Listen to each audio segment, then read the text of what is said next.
வரைக்கும் எனக்கு கொலை மிரட்டல் கொடுத்துட்டு தான் இருக்கிறாங்க. அதெல்லாம் நாங்கள் பொருட்படுத்தலை. இதெல்லாம் பார்க்கும்போது அவர் மேலே ஒரு பொறாமையினால் திட்டமிட்டு போடப்பட்ட வழக்காகவே நாங்களும் எங்களுடைய அந்த சந்தேகம் உச்சிதமாகுது.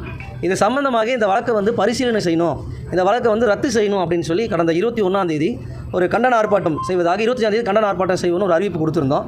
அதை ஏற்றுக்கொண்ட தமிழ்நாடு முழுக்க இருக்கிற அவருடைய போதவருடைய ஆதரவாளர்கள், திருச்சபை மக்கள், அதே போல் அமைப்பினுடைய பொறுப்பாளர்கள்லாம் இன்றைக்கி நாங்கள் ஆர்ப்பாட்டத்துக்கு தயாராக வந்தோம். ஏற்கனவே 300 பேருக்கு மேலே வந்திருக்கிறோம். ஆனால் நேற்று இரவு காவல்துறை கூப்பிட்டு நீங்கள் ஆர்ப்பாட்டம் செய்யக்கூடாது, அப்படி செய்தால் பெயில் எடுக்கிறது கொஞ்சம் சிரமமாக இருக்குன்னு எங்களுக்கு ஒத்துழைப்பு கொடுக்கணும்னு கேட்டுக்கிட்டாங்க.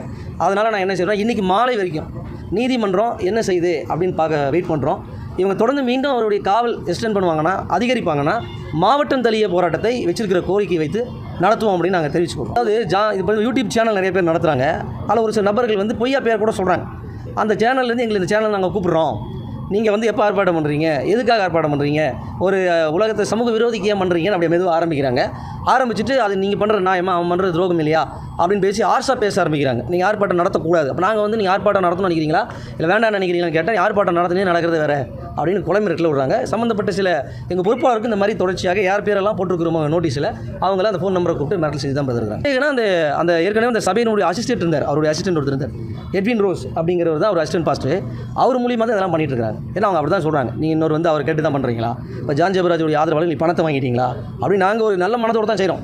ஏன்னா ஏன் அப்படி செய்யணும்னு கேட்டிங்கன்னா, தொடர்ந்து சிறுபான்மை கிறிஸ்தவர்களுக்கு அச்சுறுத்தல் வந்துகிட்டே இருக்குது. இப்போ அடிப்படை உரிமையான பேச்சுரிமை, எழுத்துரிமை, குடியுரிமை அப்படிங்கிறது வந்து கொஞ்சம் கொஞ்சமே எங்கள்கிட்ட பறி போயிட்டு இருக்கு.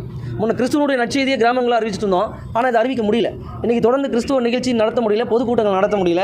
ஒரு 3 சென்ட் நிலத்தில் நாங்கள் ஜப வீடுகளை கட்டி எங்களால் நடத்த முடியல. அந்த பிரச்சனை இருக்குது. ரோட்டில் ஒரு கிறிஸ்துவ வண்டி வசனம் பைபிளுடைய வாட்ஸ்அப் போட்டு போனால் கூட அந்த வண்டியை கல்லெடுத்து அடிக்கிறாங்க. பல மாவட்டங்கள் நடக்குது. திருச்சபை நடக்கும் போதே உள்ளே போய் கொடுமையான தாக்குதலாக நடத்துகிறாங்க.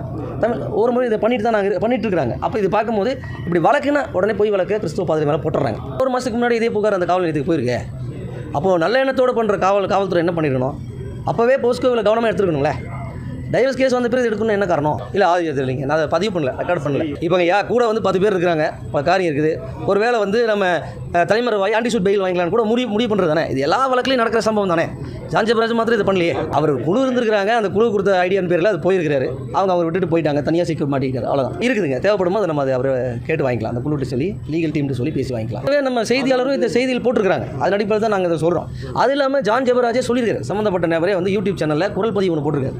இந்த மாதிரி ஏற்கனவே எங்களை கூப்பிட்டு போனாங்க, வழக்கு நடந்துச்சு, ஆனால் வந்து திருப்பி எங்களை அனுப்பிட்டாங்க, என்னன்னு தெரியல அப்படின்னு ஒரு சமாதானமாக வந்துட்டோம். எங்களுக்கு சந்தேகம் ஏற்படுத்துது.